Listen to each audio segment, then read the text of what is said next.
Because of the following special program, Wonder Woman and the Incredible Hulk will not be presented this evening.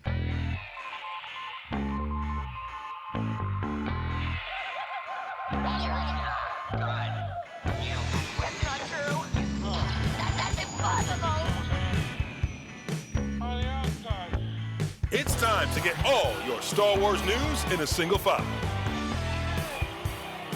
This is Making Tracks. Here are your hosts, Mark Newbold and Dave Tree. That's not true. That's impossible. You're listening to episode 8 of Making Tracks. I'm your co-host Mark Newbold, and joining me as always on the show, it's well, you know the routine by now, Dave. You do your own intro. I can't do you justice with my meagre words. Well, what could I say? I think we do this every time, and every time we balls it up. I was going to sing a tune, but it just literally escaped me at the last second because I'm in the shop. Yeah. And where you were saying this, I was just about to break into song, and I could see someone edging outside. And I was thinking, are they just about to walk in? And I didn't want to be singing as they walked in because they'd be thinking, who's this nutter? That's performance anxiety. That happens to a lot of guys out there. Hey! Hi everyone, we're back again. Oh my word. The fundamental thing that everybody needs to know is, Mark, how is the temperature today for you? Well, funny you should say. It's cooled off a little bit. I've been travelling around the country the last couple of days with work, and I've come back home and it was muggy. That's the word of the day, muggy. It was muggy this morning, physically sweaty muggy. But so I've got the fan on so we can hear a little noise in the background. It's my fan. My only fan, but it's cooled off now. So where I'm sitting, the temperature is perfectly adequate. I've got a bottle of cold Nestle Pure Life water. It's still got the condensation on the outside of the bottle, so things are good. I can't grumble. I'm glad we got the weather report out of the way. It would have felt... Yeah, I was going to say, Making Tracks brought to you by Nestle. Nestle Pure Life. That's kind of weird because I've literally got a bottle of that on the desk here as well. Wasn't that the so yes, we are literally being sponsored by them. If only. We are moving up in the world. We're going for the heavy hitters here. I think for the YouTube video, where we always have to have a thumbnail, I think it needs to be a picture of you winking, tastefully drinking from the bottle. Maybe we'd better start talking about some Star Wars. So just to let people know what's coming up on this episode of Making Tracks, it is today we've got George Roubicek that we met at Star Wars Fan Fun Day in Burnley, who was of course Commander Praji in A New Hope, and we've got Richard Stride, who amongst other characters was Poggle the Lesser in Attack of the Clones. So we've got a prequel guest on, which is pretty rare these days, isn't it? Yeah, it's one of those things that original trilogy always gets the most love, followed by anything that's current as well. And I do feel for the prequel trilogy so much because it's literally the red-headed stepchild of the Star Wars family. Yet all of the angst and what have you on the internet at the moment is for anything that's current. But even with all of that, people will still turn around and go, oh, it's the prequels, which is a real damn shame because they've been doing the turn on the TV over the last few weeks as well. And next year's the 20th anniversary, 20 years of the Phantom Menace. I think it's about time that they got a bit more love and a bit more attention. And if this ain't the place to do it, then I don't know where is. We've got the Clone Wars coming back, which is prequel era, of course. And, there's other elements that are kind of being folded in. And there just seem to be a little bit more prequel love, which I like. And like you say, Phantom being 20 years old next year, I can't get my hat on that at all. I can't believe that's 20 years ago. It's one of those things that would be interesting to see how that is, first of all, acknowledged, and then secondly received, because Lucasfilm, Disney are very much cognizant of the prequels and that kind of feeling that people have towards it. I'd like to hope that people now just literally accept it is part of the whole thing and have a fondness in a weird way. They might not necessarily, if you've got a list of films, one of them's got to be at the bottom. You just got to acknowledge for what it is and enjoy it. For me, it's a couple of different things. It's not always the actual thing itself. It's how it made me feel at the time. And I don't mean in terms of disappointment. I mean in terms of that build-up. Recording off the Big Breakfast, the Phantom Menace trailer, the first time it played, and things like that. All of those kind of sensations. And then when you got the people queuing up outside, doing the line for the Phantom Menace and all these other things that now is just sort of taken for granted and commonplace, and people dressing up because you can access it instantly through the internet and social media. But back then it was all slightly different, and it was like the build up of like the toys. So you had like Mace Windu mail away figure, you had the the Stappen battle droid. You know, it's like, oh wow, what is this? We're getting this about sort of 6 months before the movie. How does it fit in? What is it? All of these things, if you look at the kind of like marketing build up for it, it's pretty incredible. You'll never see that ever again because everything is just instant. When you think of the posters, and you had like character focused ones of Anakin, Obi-Wan, Amidala and Maul, you know, they were like love. Do you remember those? Oh yeah, they had the kind of yeah, that's it. So you had like things like that going on as well, and it's like completely unique to Star Wars. There was no other Star Wars film that's done that sort of stuff. No. And yet it's just poo-pooed and laughed at. The amount of extra material and stuff like that was generated for it, and particularly from a marketing perspective, is very, very interesting. Will it have its heyday? Arguably not, because it would have kicked in before now, but I would hope that people are a little bit more forgiving about it, see things for what it was, rather than just jumping on the mob mentality of like, oh, it's Jar Jar Binks and all this kind of stuff. It's too easy to knock it, and like you say, you nailed it when you said that lead up, because we knew way out that Phantom was coming, and we knew when we got to the special editions it was coming, it was on its way, and all the rumours and such. But like you say, no film's ever had a build-up like that. It was a longer build-up than Force Awakens had, and certainly more anticipation, because it was the first time Star Wars had really come back, wasn't it? Yeah. The special editions was kind of like a little bit of a precursor of what to expect, because where you saw like CGI Jabba and Ronto and things like that, again, people like have mixed feelings about that, but it was almost like this is them flexing their muscles over what's going to be coming in a couple of years' time.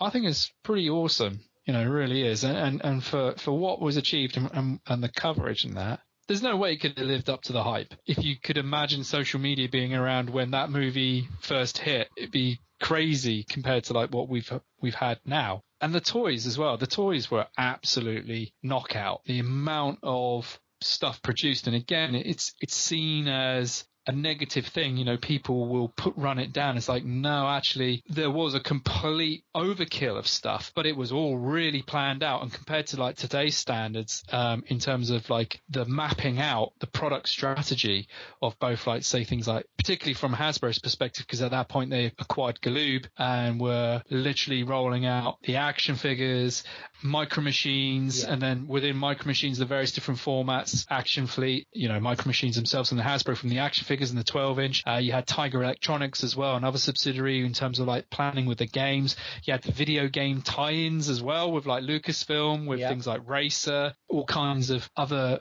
supplemental information that now you got like things like the visual dictionaries and that. But I remember there was one about Naboo creatures and stuff like that. That was like a CD-ROM. Just so much, you know, it really was a monumental marketing effort on so many different levels. I'm sure all the licensees would absolutely kill to get that momentum again in terms of penetration into people's awareness, as well as brand support, the presence in the marketplace and stuff like that. You know, it was crazy, and really cool. You know, some really inventive things that were brought into that, like the Comtech chips back at the time, and the paint applications. You know, you look at the actual toys themselves, the paint applications back then. If you looked at the deco on Maul's face, and then like the eyes, and you know, it wasn't like a single dot. You know, they had like multiple colors in his eyes and stuff like that. Arguably, it was of a higher standard than what you've had in recent years. I love it. Yeah, you make a good point about how you connect it to your emotions. I was very into the run up to Phantom Menace, so I've got very warm feelings towards. I happen to think it's pretty much the best Star Wars soundtrack as well. There's maybe another one or two Star Wars soundtracks that comes close, but I would put my marker down and say I think Phantom's the best soundtrack for Star Wars soundtrack. So there's lots of elements that are amazing. But yeah, you're right. Hi, this is Gareth Edwards, director of the best standalone Star Wars film since Caravan of Courage, called Rogue One. You're listening to Panther Tracks. Enjoy. Let's go back to Star Wars Fan Fun Day in Burnley, when we had the chance to sit down with Richard Stride. He was in Attack of the Clones, Poggle the Lesser, amongst other things. So let's have a chat with Richard. So it's been a fun day. Wonderful weather. Yes. Quite a football pitch. Very much, yeah. It's been a blistering day. It has. How have you enjoyed it? I've loved this. It's absolutely been brilliant. It's been one of my favourite cons, to be honest. It's I don't know whether it's just because mainly it's just Star Wars, but the people have been absolutely lovely. The organisers have been fantastic. And the whole event, and last night when we had a dinner, charity dinner, it was just beautifully run, and I had a blast, to be honest. I was saying to some of the other guys, this show as a rule is well regarded. Yeah. People enjoy it because it's such a friendly event, and you can just come and chat to you guys, and it's all very laid back and relaxed. Yeah. You don't get that everywhere, do you? It's not always like that. No, and that's the nice thing about it. And it's even the people here as well seem like they are not embarrassed to come up and talk to you, which is lovely. And they don't feel that they have to have a signed photo. They can just come and chat, and that's really nice. I like that because there's nothing worse than just sitting there behind a table for the whole day and no one to talk to. And it's lovely that people are interested and want to find out more about it, and some of the stuff that happened on set, or some of the backstories, or just even like how the props were made. Exactly. Yeah. Well, speaking of that, obviously Poggle the Lesser, yes. Attack of the Clones. What are your memories now looking back? So when did you make it? 2000, was it? 2002, 2003, I think. Something like that. It all blurs into one because I did episode 2 and 3. So, it was. And it was over a fairly long period of time. Yeah. Both of them were summertime, because I remember it being so hot as well. Yes. But no, I was a huge fan as a child. I watched most of the Star Wars films about 100 times. And you're one of us then. Yeah. So I was a big fan, and to actually get onto Star Wars was just a dream. It really was. And I used to love just sitting, on set and watching. And so I was actually employed to play Obi-Wan Kenobi's double. Right. And that was my only job. But I ended up doing Poggle the Lesser. I ended up doing Clone Troopers. I was even a female C-3PO at one point. Very good. And I read in for Yoda. I read in for most of the characters and did all sorts of things. I even pressed the button on the studio door to make the light go red on one day. So I was just keen to get involved, and I think that's why they liked me, and they just loved having me around, and I ended up doing all sorts of things. So I became the go-to. If we haven't got someone to do it, let's go and ask Richard to do it. Yeah. So as a fellow people watcher, you must have found that fascinating, just watching it all go by, just soaking it all up. Yeah.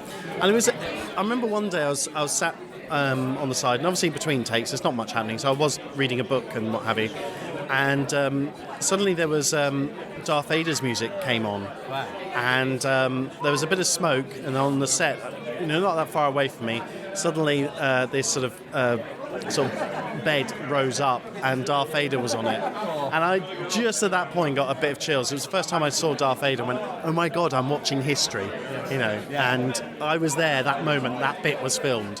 And that was pretty amazing. And then we were filming another section for Attack of the Clones, and I was doubling for Ewan again. Yeah. And it's very odd because explaining to some of the costume guys here is they have better props than we had on set. And some of the guns were made of wood, and there's no triggers that fire, there's no sound effects, you're in a big blue box. Yeah. It's dead silent like a library, and you're supposed to be in a battle scene. And you do feel a little bit of a wally, I have to say, firing your gun at nothing. There was one day George just put on some Star Wars music, while we're doing it, and it suddenly felt like, I'm in a Star Wars film. That's a clever bit of psychology. It is, it was clever. It was really good. So with events like this, and you mentioned the Portsmouth event coming up and different places, Yeah. how far around the world or around the UK have these events taken you? So this is the furthest north so far. Yeah. So I've only been doing signings now for 9 months. Yeah. So I've done one in Fordingbridge. I've also done one in Amsterdam, one in Germany. I've had about 5 or 6 cons so far. And I've got a few, I've got one up next week, and then got the one in Portsmouth on the 28th, 29th of July. and then we'll see what else. I've been invited to Chicago, which would be amazing. Oh, fantastic. And someone today asked, would I come to Texas? I went, yes. Why would I say Yes. no? And Stockholm, that was another place. I went, yes. So why the gap? Why did you not get into these events before? Because Poggle's a well-known character. People dug the character.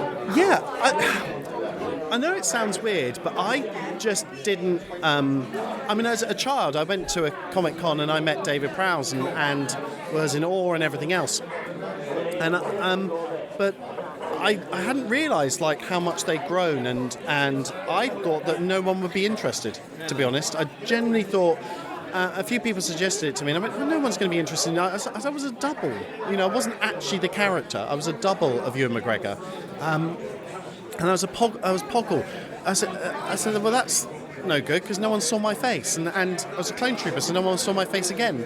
So I thought that people would be only interested in people that you could actually see their faces or the main characters, and that's it. So I just didn't get it. And it was only until a friend of mine who was a double as well. And he was getting asked to go to LA and all over the world. I thought, blimey, okay. And I said, what, people actually come up and ask you for your autograph? Yeah, really? Okay. So, it's through my sister-in-law, actually. Her brother was involved in organising a Comic-Con and said, would I go along? And I did it, and I took some pictures, and to be honest, I thought, well, if I get rid of one, that'd be amazing. And there was a queue. What's this about? People like the behind-the-scenes aspect of those. Like Christian Simpson does the double stuff, and he does voice stuff as well. And, that's right. So people dig that side of it. Yeah. Let's say Poggle, the CG element. That's my friend who. That's the one that was because I worked with him on Star Wars, and we became very, very good friends. And I actually went over to LA a couple of years ago and met up with him and so forth. And he kept saying then, have you not, done your Comic Cons yet? And I went, no. He said, freaking well, do it. Are you glad you've done it then? Yeah, I am. Yeah, really glad. Yeah. It's nice. It's like a family atmosphere. It is. And all the people, the other signers, although I've not met some of them because they're in different films or they're in the same film, but they just happen to be in the same scenes. Yeah. It's like you're being part of a family, and again with the fans as well. That's really nice because it feels like you I don't know, you just seem to get to know them so well, or it feels like that. Oh yeah, people are so friendly. For us, because we'll see people at Birmingham, and then we'll see people in London, and then at Fordham Bridge, which you were at, or up here. You see those same faces. And it can be months apart, but you pick up the conversation. It's great. Yeah. Brilliant. It's really good. Wonderful. Thanks for your time. My pleasure. Appreciate that. Anytime at all. Thank you. Richard was a lovely guest and a really nice guy, easy to talk to. It's the first time I'd met him, but you've met him before, Richard, don't you? Richard, I met through a mutual friend of the shop. He's only down the road from relative to where I am. There's a chap here who works in the town, and he said, I've got a friend, and he was in Attack of the Clones and Revenge of the Sith. If you're ever interested, let us know. I was like, yeah, of course. And genuinely, this went on for years, going backwards and forwards. In the end, Richard just dropped a line saying, I've got a window to do a show of sorts. Let me know what you've got coming up. And I had an event that I run in Southampton called Comic-Con at Westquay, which is a shopping mall. And I said, well, come on, let's see if we can get the ball rolling there. And that was his first event. And he was always said to me that he was the body double for Ewan McGregor. That was really kind of what he did. As I was like, okay, this is going to be tricky. How do we promote that as hey, look, there's a guy who is Ewan McGregor, but not Ewan McGregor. How do you put that as a picture up? He sent me some images from hyperspace from way back. Do you remember they had webcam that would take pictures every few minutes on set? Do you remember that? And he had loads of images of those, which is really cool. So first of all, it directly linked and gave provenance to what was there. But what he was sending me was taken directly from the website from way back when, which was only 72 DPI and a small thumbnail is not really of a print quality to say, hey, look, but you could see that he's there on stage with all the green screen and stuff like that. So I started talking to him saying, well, this is a bit tricky because kind of need to work on this? You know, can you give like me any more information and details? And then he starts going, oh yeah, well, I was what you'd call the reference for other characters. But the big problem was he's not a Star Wars fan, so he's not like, oh yeah, I'm this guy, that guy. He's just like, I was there, I was working, I looked like Ewan McGregor back then, but because I was on set, they would then use me for other things. And then as we were then talking, it then came out that he was like the movement reference for Poggle the Lesson. I was like, well, that's amazing. Movement reference for several clone troopers as well. So he's the clone trooper that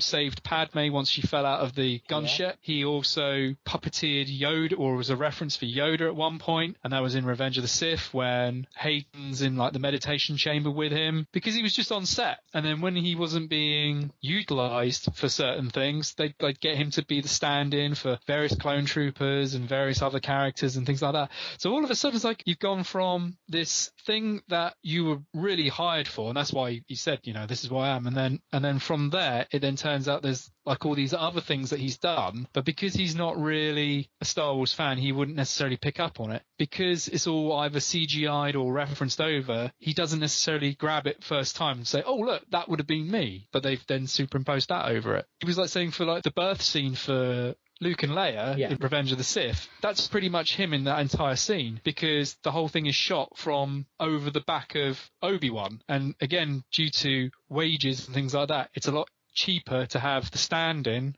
do that scene than Ewan McGregor and Natalie Portman, if that makes sense. Yeah. So he's in that entire scene, and then like a lot of the fight scenes fighting Anakin, but it wasn't Anakin, but all the long shots there are him. And again with like Dooku, as we're getting like talking, even on the toy packaging, there's some very classic shots of Ewan McGregor in his Jedi gear holding up the lightsaber, and it's not Ewan McGregor at all. It's actually him that they then photoshopped his face on like the lightsaber toy and like the action figures for Hasbro, Topps cards and things like that. And again, Richard wasn't aware of that. It's only because I know, and I'm like, oh, good grief. You know, that's not even Ewan McGregor. That's you. They've just literally photoshopped his head onto you.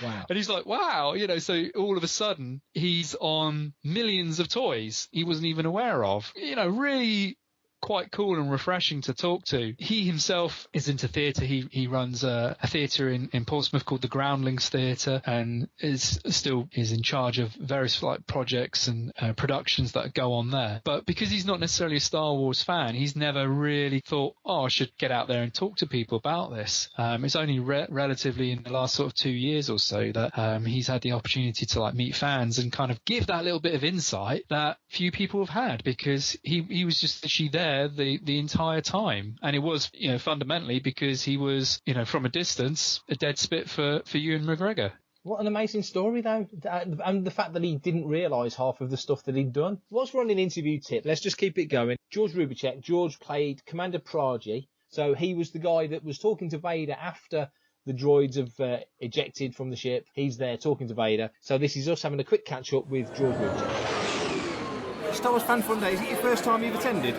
The first time I've attended here in Burnley, but not the first convention I've done, no. Which was the first convention you did? Milton Keynes. Really? Yes. At the football stadium? No, on some roundabout there was a conference hall and it was in there. Don't ask me which one. How does this stack up to that? Because actually, this is a lot of fun. I mean, I've been to much bigger ones than this in LA and Orlando and in America and also in London. But this is fun. Everybody's enjoying themselves. And I approve of these conventions because they're I don't mean harmless in a condescending way, but everybody has nobody gets knifed, nobody gets shot, and people just have a good time, especially the ones that dress up. That's a good point. So obviously, and it's a stupid question, but I'm going to ask it anyway, you could never have conceived, way back when you did that sequence, that you'd still be talking about it, let alone involved with it. 40 plus years on, no. And none of us did. I'd be surprised if George Lucas was able to think in those terms. Yeah. Maybe he did, I don't know. Yeah, he was a man with a vision, wasn't he? Yes, he was. Yes. He was, and his particular vision, he was the first on the scene. I mean, when people saw those, whatever they were called, sweeping through around the cliffs, nobody had seen that before. And, you know, a man with a vision, yeah. Did you get the... Hated actors, mind you. He didn't like actors. my impression was, and what do I know? I had 3 days on the movie. But he just wasn't interested in actors. He was interested in gizmos, and he was interested in his vision, but not in actors. Did you get the set? Because one of the things fans have noticed about George was that he seemed to like to compile the footage and then get away into the editing suite and shape it. Well, of course. I mean, none of us had a clue what we were doing. And I'm not sure he knew either, but we certainly didn't know. And we did it all in front of a green screen. We didn't have the luxury of a proper set or anything like that. And he filled all that in afterwards electronically in the editing suite. Yeah. And have you been pleased over the years with your association with Star Wars? Has it been fruitful? Has it been enjoyable? I've had some really moving, and there's no other word for it, experiences. For example, I did a convention in Paris once. Somebody said, "You want to go to Paris for the weekend?" Yes. And I was sitting here, and a guy with motor neuron disease was wheeled up. I mean, like Stephen Hawking, only he didn't happen to be a genius. He was just an ordinary guy. And he was a Star Wars freak. And he had a lot of memorabilia, but he didn't happen to have my signature. And he was so pleased to get it from me. I thought, hey, who am I to judge? Who am I to make any sort of comment about it at all? It made his day. And I felt good about that. That's nice. Yeah. And where's the furthest you've been on your travels with conventions? Mexico City. Wow, really? Yeah. What was that like? Because I've heard stories about Mexico. It's a very strange city. I mean, the city itself, the central part of it is really very attractive. Subtropical city, palms, guys in big hats lying in the shade, senoritas all over the place. And then you go into the suburbs. And the suburbs are mile after mile after mile after mile of favelas with motorways just gliding through. And scary. Yeah. Scary. Because, I mean, they just go on forever. There are 25 million people in Mexico City. That's a lot of people. That's insane, isn't it? Yeah, it's insane, yeah. Well, I hope you enjoy the rest of your time at Burner. I'm sure I have so far, certainly. That's excellent. Thanks again. Okay, you're welcome. That was us and George having a chat at Star Wars Fan Fun Day, which was a lovely event. You mentioned earlier, obviously, we were talking about the prequels and how the prequels are underappreciated. The original trilogy certainly isn't underappreciated, but time's moving on. Jeremy's just retired. Dave Prowse retired last year. Kenny passed away a couple of years ago. You know, people are moving on. What do you think about that? The fact that now there are less of these guys to talk to, doesn't it make them so much more special, I guess, especially in this day and age? I genuinely think, particularly in the UK, we've just taken it all for granted anyway. I said the other episode with Jeremy Moore calling retirement. I'm amazed that they kept up the momentum they did for this period of time. You know, it's absolutely phenomenal. And because of that, and because we are spoiled both in choice of the volume of shows that we have in the UK and then also relatively geographic location as well that all of these people can get to. We're seeing people all the time that we're able to either see at shows, get a signing, get a photograph, just go up to and interview and things like that. We're so lucky. We're very fortunate in that sense. With respect to making them more special, absolutely, because like I said, I think we've all just taken it for granted for so long. You know, pick a weekend, you could probably go somewhere and interview and see a Star Wars actor in some form or another. You can't do that anywhere else. It's like literally only here, which is just amazing. And it doesn't matter if it's original trilogy, prequel or sequel. You know, beyond that, like looking at licenses and authors and creatives and stuff like that. You know, we are just literally so fortunate to be able to have access to that sort of thing. It does make them a little bit more special. And I also think that should anybody decide to make an appearance, it makes it even more of a reason to go check it out. You know, rather than like, oh, it's that person's here again and you know, I'll catch them next time or something like that. If you knew that was the occasional one-off, you're much more likely to go check it out as a result. I think it's great. It's Tuesday night. Time to get all your Star Wars news in a single file. Welcome to Making Tracks. One of the things that broke in the news over the last couple of days was the release of the Lego Betrayal at Cloud City. I've got a feeling you've got an opinion on this, being a toy retailer. I saw the box, the first time I saw the box, and I thought, not feeling it, really not the best photograph, didn't think it did it justice. The more I've looked at it, I'm looking, thinking, actually, there's more going on here than I maybe gave it credit for. As a toy retailer first, and as a Star Wars fan second, what do you think of it, Dave? As a store retailer, is that a posh way of saying store retailer or a toy retailer? Well, I can't. Yeah. That's true. I sell stores. I literally sell shops for a living. Come see me. I can do you a sweet deal on Nestle Pure Life water as well. Yes, but still refreshingly wet. Lip smacking good. The product itself is not the strongest. I have to say, with like knives in my back, like twisting, it's not the strongest offering for the price point that it is. The reason for that is twofold. As a retailer, it's too big, and that is not as cool as the Death Star. The Death Star is an all-in-one thing. Yeah, it looks like the Death Star, and for what is a comparable in terms of price point, that can sell to kids and who am I kidding? That can sell to like adults and collectors and things like that. The problem you got with like the Bespin set, or Cloud City I should be saying, is it doesn't instantly recognizable as Cloud City. It is an amazing playset at a high price point. If I was at Lego to be able to like kind of influence, which never will happen, but that's the sort of thing that you want as a modular thing to build up a series of component playsets, because you had like the carbon freezing chamber about 2 years ago, which was an amazing toy for around about £20-25. Yep. You got 3 or 4 action figures. You had a really cool unique feature. At that price point, Lego absolutely knock it out the park with all of their sets.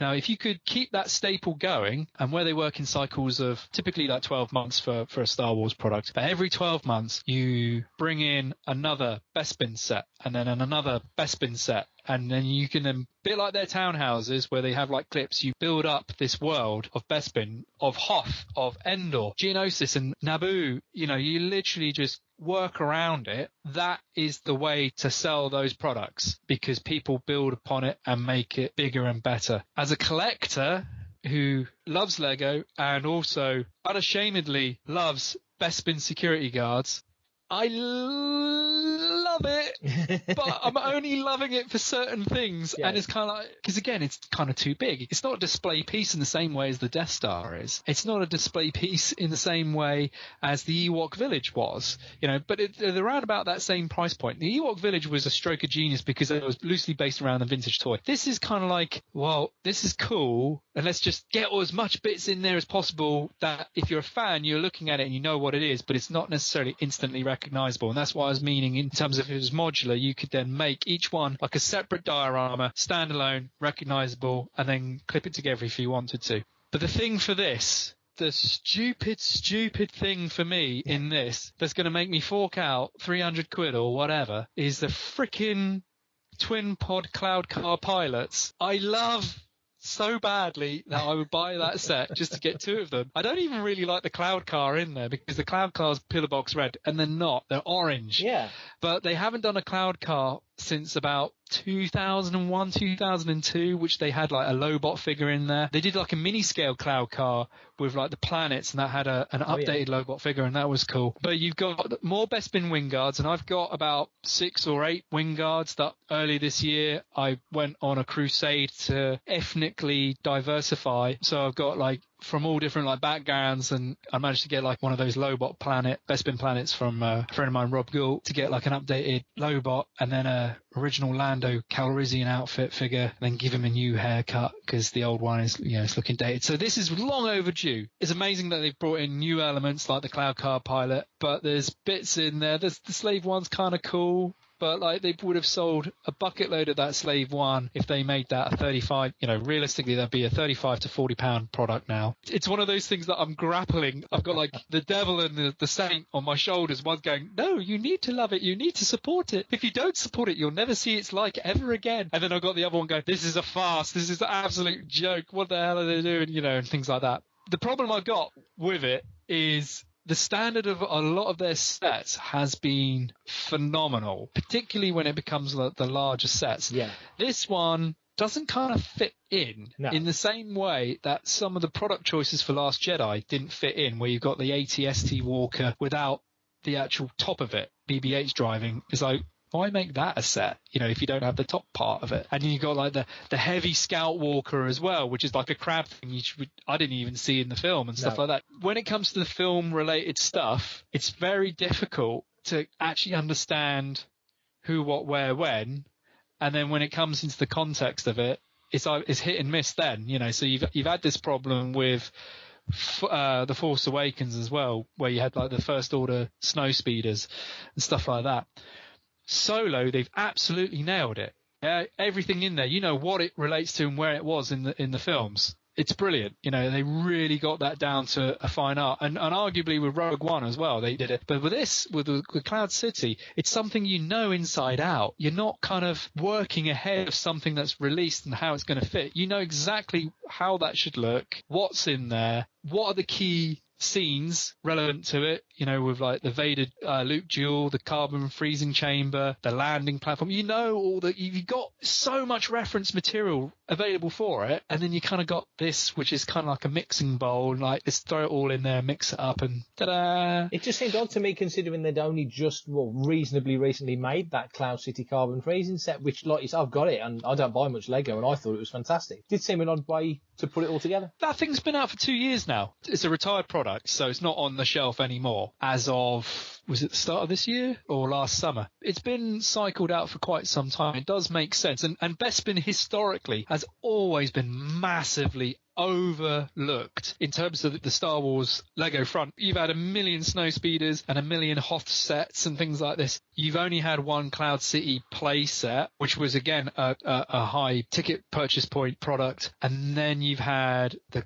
Cloud Car, you've had this updated carbon freezing chamber, and really that's about it. If you don't include Slave One, there's not been anything specific to Bespin for ages. It is long overdue. It's very cool. I mean, there's some great details in the center. You mimicked the skyline of Cloud City, with all like the domes and the pillars and the spires and stuff like that. You can see there's like all these like little things in there that they kind of like tried to do, but like none of it's just quite good enough. Yeah. Because why have that bit if you don't have like a cover to go over the top of it to then make it like a giant Cloud City? You look at where we talked about Micro Machines did some absolute belter Bespin playsets. You've got a transforming head of Darth Vader, which literally opens up and it is the carbon freezing chamber, the duel. You've got Boba Fett transforming headset, which again opens up, and you've got like the droid torture chamber and Han Solo torture chamber. Oh, and the Vader one, you've got like a little flip out platform, which is like for Slave One. They've got like literally, you look at those and they are fantastic. There was a third one, which was a literal playset of Cloud City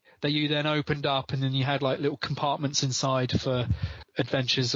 Those were done over 20 years ago. Absolutely phenomenal sets. If you've not got them, 100%. Go out there, check on eBay, go down your local toy markets and stuff like that. Get hold of them because you won't be disappointed. They are seriously phenomenal toys that are massively underrated. Lego have always, for whatever reason, given it a bit of a wide berth with Cloud City, and I think this might be because where they did that first set, it was a high price point, didn't sell very well. And when I say high price point, I mean relative to what Lego were doing back then. Now they've got several price points that are in excess of that, but back then that was like top tier. Do you spend that much on a Star Wars Lego set? Because they've always kind of been relatively not that good in terms of sellers, perhaps. That's influenced heavily. The carbon freezing chamber from 2 years ago, it's got a Fett, it's got carbon it's got an Argnaut. The Argnaut is amazing in it. But like maybe that was like, what allowed them to like, okay, well, let's revisit this. But they've just gone top heavy again, straight in at the top. You could have done a multitude of different things in there that could have connected onto that little freeze chamber set that may have worked better. But I'm going to have to get it just for the twin pod cloud car pilots, and I'm sure that they knew that. They've got you by the short and curlies, haven't they? Yeah, they're just like, ha-ha, because I'd actually designed my own using Donald Duck's legs from the Disney minifigs from way back. And what was I using as the helmet? It wasn't that good. Oh, the helmet is from the U-Wing pilot from the Microfighters, not the U-Wing pilot that comes in the big set, because that's a regular X-Wing helmet. But they've got a really nice ridged helmet, and I think they might be using that as the basis for the Cloud Car one. You know what this means? So if they're using the Cloud Car Pilot, you could then customize that, although that would be an expensive custom. You could customize that as a Kessel Guard, because they had the Cloud Car helmets, didn't they? Okay, yes, they didn't they? Yeah, when they're on the landing platform, yeah. So you could do like a Kessel Guard. Oh, Mark. The opportunities are endless. I know what I'm asking Santa for Christmas. Medication, I think. Yes, and some more Nestle Pure Still Life water. Yes, still going. Delicious every time. There you go, real water there. Real water on making tracks. Jeez. And do you want to know the best bit? Man, I hope... I didn't screw the lid on properly. That was not the best thing to do. So that's not what I was going. I know what you were going to say. Oh, man. Hello, I'm Warwick Davis, and you're listening to Fantha Tracks. Star Wars Resistance. The trailer came out last week. What did you think of it? I thought it looked really fresh. It looked really interesting. It's definitely pitched at kids. I liked the sort of manga-ish vibe about it. The sound, the voice actors all sounded on point. I like the fact that it's only 6 months before Force Awakens, so you're kind of close to that era. It's not going to run for a million years like Clone Wars, which Clone Wars can run for a million years as far as I'm concerned, because it was wonderful, but there's a finite time period. I liked it, but I understand people that weren't blown away by it. What was your first impressions of Resistance? Indifferent, if I'm honest, and not in a good way, not in a bad way either. I just acknowledge that not everything that's churned out is necessarily aimed at me, and this is one of those things that I just think, well, that's cool, but I'll catch it if I catch it. If not, it's not going to make a huge difference to my life. Much in the same way that, is it the Freemaker Chronicles from Lego? I've not seen that. It's not necessarily aimed at me. And Forces of Destiny as well, for the same reasons. It's cool, and here's the number one thing. As long as content is being generated, it doesn't matter what it is or who it's aimed at. As long as there's content being generated, that is the key for any brand to survive. And as a toy retailer, I can tell you there are lots of brands out there that have suffered because they feel that they don't need to keep up or necessarily reinventing or find new audiences. They kind of stagnated and contracted because they've either not actually done anything new, or they've relied on that existing fan base to always carry them through. And there are points where you kind of have to recruit new people for it, just in the same way that Forces of Destiny is to recruit arguably a certain new audience into the Star Wars fan base. That is key, so I fully support anything that is done. Shame on people if they start like bad mouthing it, because it's not for you necessarily. But that's not a reason to hate it. Just sit back, relax, enjoy it, and see where it goes. If it goes on to like create new things or new content or new what have you, then even better. As an addendum to that,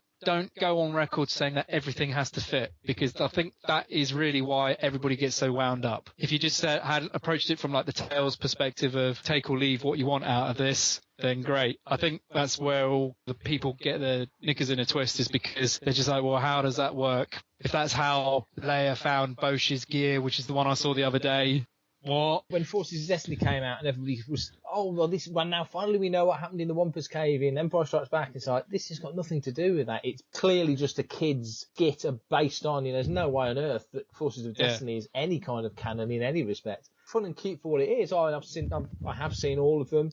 Took a few episodes to kind of get through the saccharine sweet tone of it, but then once I got the vibe of it, it was like, okay, I get what this is. It's its own little thing. I think Resistance, like you say, it's pitched at a younger audience, which is fine. George always used to say, he kind of amended his comments as the years went on. When he was asked back in the day, well, who's Star Wars for? It's for 12-year-old boys. You can't say it's for 12-year-old boys now, because given 40 years of fandom, people, men and women, have loved Star Wars, just because Star Wars... It's for mentally aged 12-year-old boys. We still are, aren't we? If George aimed Star Wars at 12-year-old boys, he didn't realise the wide net that he cast, because he pulled in a lot more than just 12-year-old kids at the time, because I was younger than 12 when Star Wars came out. I was 6 or 7. So it worked for me, and it worked for people much older than me, and it worked for women. So it worked for everybody. So I think, like you just said, if you dig it, then great. And it goes back to the start of our conversation at the start of the episode about the prequels sequels. Do you consider Star Wars to be in 3 distinct eras? Do you consider it original trilogy, prequel trilogy, and sequel trilogy? Or do you just see Star Wars? I'm asking you that as the guy that runs Farthest From, which is Vintage Focus. Maybe it's different for you, but you know what I'm saying? I would argue. I'd argue against that. Farthest From is about the vintage toys. They're not about the original trilogy. Yeah. It's a love letter to the original toy shows that I used to go to and got me back into collecting, as opposed to it necessarily being purely about the original trilogy. So you're right, but you're wrong. I don't mind being wrong. And I've not been drinking either, anything other than Nestle Still Life Water. Absolutely. But no, just like you, I see it as Star Wars across the board. I don't see it necessarily one thing or another. It's just a huge thing, and you just pick and choose what you want to take notice of, really. Ignorance is bliss in some cases, and you don't get worked up about things that people can get worked up about, but really shouldn't get worked up about. And then stick to the things that you enjoy. If new things come along that you also enjoy, for me it was Solo this year, so much the better. Are you enjoying your water there? Yes, I am. Sorry. Good. Well, it would be wrong of us to do product placement and not actually. We're going to be sponsored by McEwen's Lager next week, I think. Is McEwen's even still going? I don't know where it judged that. I was going to say, wow, if it probably is, we'll probably get one letter. You'll be going on about Hofmeister next or something like that. Follow the bear. Well, on that note, I think we should end this episode, Dave, before we go down a deep dark hole that we'll never get out of. We fell down that 7-8 episodes ago. I was going to say, this is episode 8 and we've been in that hole for 7 episodes. Where can people find you, Dave, if they want to find you on Tinternet? Well, 8 episodes in and I've still not got around to sorting out my Twitter. So if you want to find me, I run a toy shop on the edge of the New Forest in Hampshire, a place called Fordingbridge. It's called All the Cool Stuff. There is a Facebook page there, so you can always join that. You can come and find me there. Also Farthest From as well, which is a toy show related to the original toys that were released in the 70s and 80s. That's called Farthest From. You can find that on Twitter, which is farthest_from, or on Facebook at Farthest From. Or alternatively, you can find me on part of the extended Fantha Tracks family network of social media, in particular on the YouTube channel, which is run by Martin Keeler and myself. We are currently, at point of recording, 5 people away from 500. With the listeners we got here, we can get that to 3 away from 500. If you haven't subscribed yet, please subscribe. There's new content being bolted out every Wednesdays and Saturdays onto the YouTube channel. It's a great spread of craziness on there. That's where you can find me. I'm not as professional as all the rest of it, but if you want an example of professionalism, Mark, where can I find you? You can find me on Twitter and at prefect_timing, which is my personal Twitter handle, where I'll just talk about all sorts of nonsense. You'll generally find me there at the Fantha Tracks Twitter handle, at Fantha Tracks. We're out there at Fantha Tracks everywhere: Instagram, Facebook, Twitter, YouTube, as you've mentioned. And the site's ticking over quite nicely. Lots of news coming up. It's that sort of end of August, start of September period. So we're sort of looking towards New York Comic Con. We've got San Diego behind us. So it's a quiet period, but as we say, Resistance isn't too far away. Episode 9 is filming as we speak, so there's lots of stuff going to be coming from there very soon, including very briefly the news that Richard E. Grant is not playing Grand Admiral Thrawn. What a piece of non-news that is. But shocking absolutely nobody. I still posted it on the site just to see what people said about it. But there you go. We will be back very, very soon. Dave, enjoy the rest of your wonderfully refreshing Nestle Pure Life water, and I'll see you next week. Have a good week, Dave. Hey, you have a good week too. I feel better for that. Oh my God, we might as well be drunk.